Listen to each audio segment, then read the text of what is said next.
O filme foi baseado nos depoimentos. Tá. Não na verdade. Nos depoimentos. O que acontece? Os depoimentos, depois de tanto tempo, a gente tem que entender que houve por trás dos depoimentos tem a orientação dos advogados. Entendi. Né? Então aquela situação, um tenta botar a culpa do planejamento, da intenção no outro. Né? Um deles está mentindo. Então eu falo assim, para mim, na minha opinião, que eu conheci os dois, eu acho que a versão do Daniel é muito mais razoável do que a versão apresentada pela Suzane. Eu acho muito mais razoável. Embora a gente não pode esquecer que isso aí foi baseado nos depoimentos. Certo. E tem os advogados que estiveram atrás para orientar. Então vamos tentar, de uma maneira sintetizada, como seria o seu filme da Suzane Richthofen? Aí é... Eu diria o seguinte, eu vou te dar assim, a impressão da cena do crime, e aí a gente vai comentando, porque seria um negócio muito doido. Porque você chega na cena do crime, você vê um casal, o Manfred com o braço para fora da cama, assim, esticado para fora da cama, e na continuidade do braço uma arma de fogo. Então a gente imagina o seguinte, será que ele teve a oportunidade de tentar usar uma arma de fogo?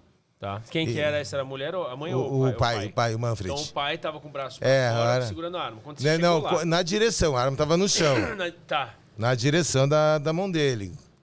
Você chegou lá... Tava assim, Aí você imagina o seguinte, que eles foram alvejados por arma de fogo, que ele não teve a chance de reação. Tá. Aí quando você começa a examinar, você vê que são lesões cortocontusas, quer dizer, produzidas por algum tipo de um bastão, um taco, alguma coisa nesse sentido. Tá. Se foi esse tipo de instrumento, aí a arma de fogo ali já não faz sentido.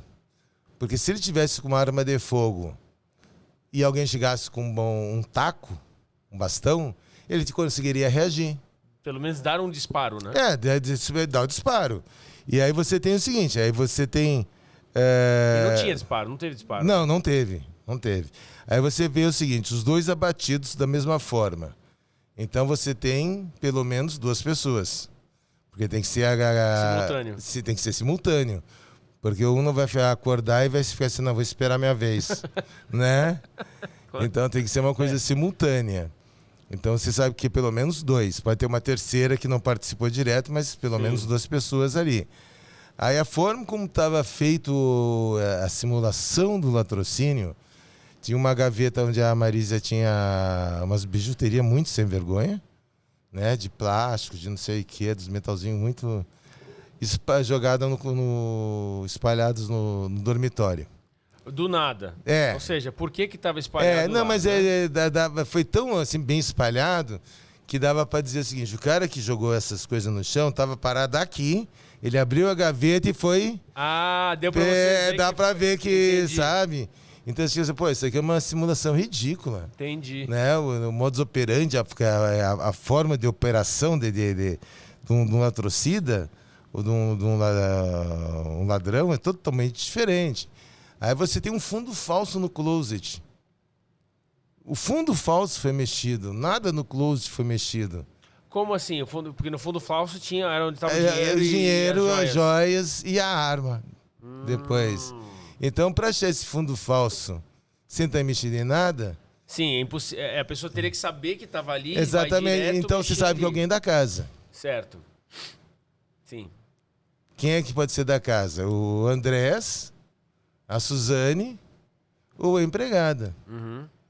Que residiam, frequentavam a casa. Os outros dois estavam mortos. Estava na casa? Na hora? Não, lá na hora não, mas vamos dizer, supostamente ela poderia ter estado lá, né? Ou saber o que existia esse fundo falso. Ela teria tempo para ir procurando.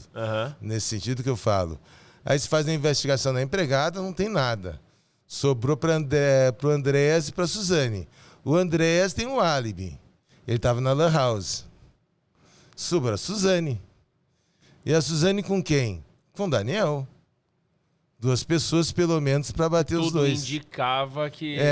seria a participação dos dois. Né? E aí, além do que, O carro da Suzane teve na casa à noite. O horário foi dado com precisão pelo vigia da rua.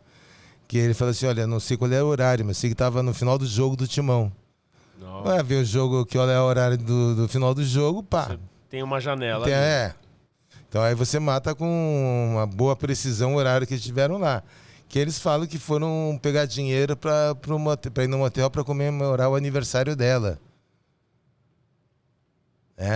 E aí o Daniel, muito esperto, né? Um cara muito dentro do planejamento todo do crime, foi lá, e eu tenho prova que eu tava lá, tá aqui a nota fiscal. Né? No motel? Do motel.